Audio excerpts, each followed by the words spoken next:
Hi masters.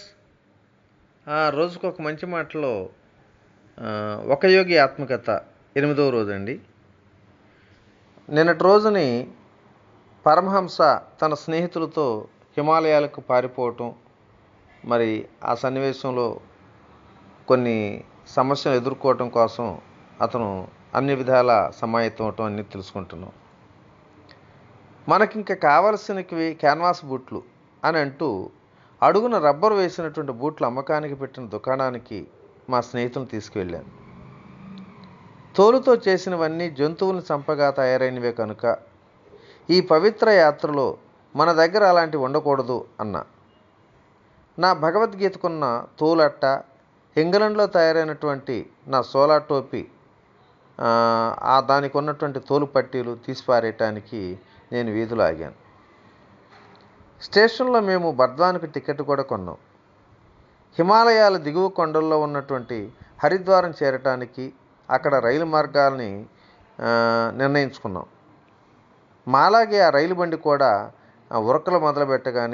ఉరకటం మొదలుపెట్టగానే నాలో ఉన్న ఆశాభావాలను స్నేహితులకు వెల్లడించాను. మిత్రులారా, ఒక్కసారి ఊహించుకోండి. గురువులు మనకి దీక్ష ఇస్తారు. మనం సమాధి స్థితి అనుభవం పొందుతాం. అప్పుడు మన శరీరాలకు వచ్చే దివ్యమైన ఆకర్షణ శక్తి వల్ల హిమాలయాల్లో ఉండే క్రూర మృగాలు మన దగ్గరికి సాధు జంతువుల్లా వస్తాయి. మన లాలింపుల కోసం ఎదురుచూస్తూ పులులు పెంపుడు పిల్లుల్లా ఉంటాయి.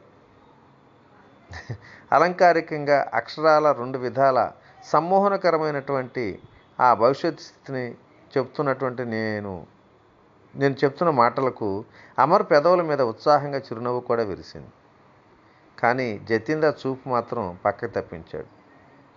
వెనక్కి పరుగులు తీస్తూ నేలవైపు కిటికీలను చూస్తున్నాడు. ఆ తర్వాత ఉన్న డబ్బు 3 వాటాలు వేయాలి. చాలాసేపు మౌనంగా ఉన్న తర్వాత జతీందర్ చేసినటువంటి సూచన ఇది. బర్ద్వాన్లో మనం ఎవరి టికెట్ వాళ్ళే కొనుక్కోవాలి. అలాగైతేనే మనందరం కలిసి పారిపోతున్నామన్న సంగతి స్టేషన్లోకి ఎవరు కనిపెట్టలేరు అన్నాడు. నేను ఏమీ అనుమానించకుండా అతను చూసిన ఒప్పుకున్నాను. మునిమాపు వేళకు మా బండి బర్ద్వాన్ లాగింది. జతీందర్ టికెట్ల ఆఫీసులోకి వెళ్ళాడు. అమరు నేను ప్లాట్ఫారం మీద కూర్చున్నాం. 15 నిమిషాలు అలాసేపు కూర్చున్నాం. అప్పుడు ఇంక అర్థమైంది, ఇక అక్కడ కూర్చోవటం వృధా అని చెప్పి. ఇంకా అన్ని వైపులా వెతుకుతూ ఎంతో గాబరాగా జతీందర్ కోసం పేరు పెట్టి అరవటం మొదలుపెట్టాం. కానీ అతను ఆ చిన్న స్టేషన్ చుట్టూ ఆవరించిన చీకట్లోనే కలిసిపోయాడు. అప్పుడు నేను ఒక విచిత్రమైన స్తబ్దతకు లోనయ్యాను. నా ధైర్యం పూర్తిగా సడలిపోయింది.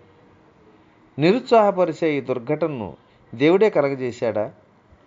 ఆయన చేరుకోవటం కోసం మొదటిసారిగా ఎంతో జాగ్రత్తగా పథకం వేసుకొని ఇంటి నుంచి పారిపోయే ఈ మనోహరమైన సన్నివేశం దారుణంగా భగ్నమైందేమిటి? అమర్, ఇంకా మనం ఇంటికి వెళ్ళిపోదాం అని చెప్పి పసిపిల్లవాడిలా ఏడుస్తూ అరుస్తున్నా. జతీందర్, ఇంత నిర్దయంగా వెళ్ళిపోవటం మనకు అపశకునం కదా. ఈ ప్రయాణం దెబ్బతినక మానదు అన్నా. దేవుడి మీద నీకున్న ప్రేమ ఇదేనా? ఒక దగాకోరు స్నేహితుడి చిన్న పరీక్షకే నిలబడలేవా అన్నాడు అమర్. ఇది దేవుడు పెట్టిన పరీక్ష అన్న సంగతి అమర్ మాటల్లో ధ్వనించడంతో నా గుండె కుదుటపడింది. సీతాభోగ్ అంటే అమ్మవారి నైవేద్యంకు, మోతీచూర్ మిఠాయి బూందీకు అక్కడ బర్ద్వాన్లో మంచి పేరు. అప్పటికి అవి తిని కొంత సేద తీర్చుకున్నాం. మరికొన్ని గంటల్లో బరేలీ మీదుగా హరిద్వారం వెళ్ళటానికి బండి ఎక్కాం. మరునాడు మొఘల్ సరాయిలో బండ్లు మారటానికి ప్లాట్ఫామ్ మీద కాసుకుని కూర్చొని చాలా ముఖ్యమైన విషయాలు మాట్లాడుకున్నాం. అమర్, కాసేపట్లో రైల్వే ఉద్యోగులు వచ్చి మనల్ని గుచ్చి ప్రశ్న అడగవచ్చు. మా అన్నయ్య తెలివిని నేను ఏమాత్రం తక్కువగా అంచనా వేయటంలా. ఫలితం ఏమైనా సరే నేను మాత్రం అబద్ధం అన్నాను.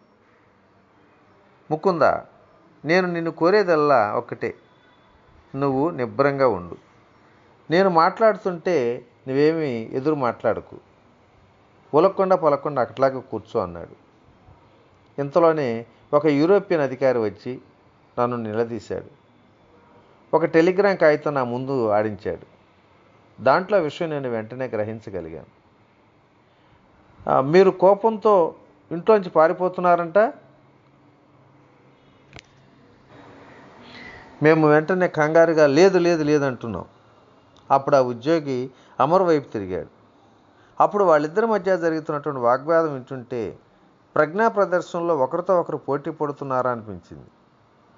దాంతో గంభీరంగా ఉండమని మా విడిచిన సలహా పాటించడం చాలా కష్టమైపోయింది నాకు.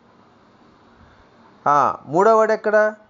కంఠస్వరంలో తన అధికారం పూర్తిగా ధ్వనించినట్లుగా అడుగుతున్నాడు. చెప్పండి అని రెట్టిస్తున్నాడు. సార్, మీరు కళ్ళజోడు ధరించినట్లు లేదు. ఇక్కడ ఉన్నది మేమిద్దరమని తెలియటం లేదా అంటూ అమర్ నిర్భయంగా చిరునవ్వుతూ అంటున్నాడు. మేమేమీ మాంత్రికుని కాము. మూడోవాడిని ఇక్కడ ప్రత్యక్షం చేయలేం అన్నాడు. ఈ మొండి జవాబుకు ఆయనకు ఎంతో చిరాకు కలిగినట్టయింది. మరోవైపు నుంచి దాడి మొదలుపెట్టాడు. ఇంతకీ నీ పేరేమిటి? నన్ను థామస్ అంటారు. మా అమ్మ ఇంగ్లీషుది. మా నాన్న క్రైస్తవ మతం పుచ్చుకున్న భారతీయుడు. మరి నీ స్నేహితుడి పేరు? థామ్సన్ అని పిలుస్తాను. అంతవరకు నాలో అణిచిపెట్టుకున్నటువంటి భయం దాంతో పై స్థాయికి చేరుకుంది. అదృష్టవశాత్తు అప్పుడే బయలుదేరటానికి సిద్ధంగా కోత కూస్తున్నటువంటి రైలు బండి వైపు నడిచాం. ఎదుటి వాళ్ళ మాటలను సులువుగా నమ్మే స్వభావం గల ఆ ఉద్యోగితో పాటు అమర్ కూడా నా వెంట వచ్చాడు. ఉపకార బుద్ధితో ఆయన యూరోపియన్లు కూర్చునే పెట్టెలోనే ఎక్కించాడు మమ్మల్ని. సగం ఇంగ్లీష్ పుట్టిన కుర్రవాళ్ళిద్దరూ నాటు మనుషుల కోసం కేటాయించిన పెట్టెలో కూర్చొని ప్రయాణం చేయాలి అన్న ఆలోచనతో ఆయన మనసు నొచ్చుకున్నట్టుంది పాపం. ఆయన మర్యాదగా నిష్క్రమించిన తర్వాత నేను సీటుకు చేర్లబడి కడుపు చెక్కలయ్యేలా నవ్వుతూనే ఉన్నాను. మంచి అనుభవజ్ఞుడైనటువంటి ఒక యూరోపియన్ అధికారిని ఎలా బోల్తా కొట్టించామో అన్నటువంటి ఉల్లాసభరితమైనటువంటి సంతృప్తి అమరు నేను ఎంతగానో ఆనందంతోనే నవ్వుకున్నాం. ఆ రైల్వే ఉద్యోగి తెచ్చినటువంటి టెలిగ్రామ్ కాగితం ప్లాట్ఫామ్ మీద దొంగచాటుగా నేను చదివేశాను. అది మా అన్నయ్య దగ్గర నుంచి వచ్చినటువంటిది. దాంట్లో ఇలా ఉంది. ఇంగ్లీషు దుస్తులు వేసుకునే బెంగాలీ అబ్బాయిలు 3 ఇంటి నుంచి పారిపోయి మొఘల్ సరాయి మీదుగా హరిద్వారం వెళ్తున్నారు. నేను వచ్చే వరకు వాళ్ళని అక్కడే ఆఫ్ చేయండి. మీ సహాయానికి తగిన పారితోషికం కూడా ఇస్తాను అన్నట్టుగా రాశారు. అమర్, గుర్తులు పెట్టిన టైం టేబుల్ మీ ఇంట్లో వదిలేయొద్దని చెప్పానా నీకు అంటూ ఎద్దేవా చేస్తూ చూశాను. అక్కడ మా అన్నయ్యకి ఒకటి కనిపించి ఉంటుంది. మావాడు సిగ్గుపడుతూ తప్పును ఒప్పుకున్నాడు కూడా. ఆ తర్వాత మేము బెరైలీలో కాసేపు ఆగాం. అక్కడ మా కోసం ద్వారకా ప్రసాద్ కాసుకొని ఉన్నాడు. అనంత అన్నయ్య ఇచ్చినటువంటి టెలిగ్రామ్ చేతితో పట్టుకొని మమ్మల్ని అక్కడ ఆపేయటానికి గట్టిగా ప్రయత్నించాడు. అయితే మేము ఇలా పారిపోవాలన్న ప్రయత్నం ఏదో సరదాకి తలపెట్టింది కాదని అతనికి ఎంతగానో నచ్చజెప్పాం. మాతో పాటు వాడిని కూడా హిమాలయాలకు వచ్చేయమన్నాం. కానీ కిందటిసారిలే కానీ వాడు రాను అంటున్నాడు. ఆ రాత్రి మా బండి ఒక స్టేషన్లో ఆగి ఉండగా మరో రైల్వే ఉద్యోగి వచ్చి అమర్ని లేపాడు. నేను అప్పుడు సగం నిద్రలో ఉన్నా కూడా. ఈ థామ్సన్ల సంకరజాతి ఆకర్షణలకు లోబడి మోసపోయాడు. ఆ రైలు బండి తెల్లవారేసరికి మమ్మల్ని విజయవంతంగా హరిద్వారం చేర్చింది. రాచి టీవీతో నిలిచిన కొండల దూరం నుంచి మమ్మల్ని రమ్మని పిలుస్తున్నట్టుగా అనిపిస్తుంది. స్టేషన్లోంచి బయటకు దూసుకొచ్చి స్వేచ్ఛగా సంచరిస్తున్న నగర ప్రజల్లోకి వచ్చి పడ్డాం. అనంత అన్నయ్య ఎలాగో మా యూరోపియన్ వేషం పసిగట్టేశాడు. కనుక ఇక మేము చేసిన మొట్టమొదటి పని ఈ బట్టలు మార్చేసి దేశవాళీ దుస్తులు వేసుకోవటం.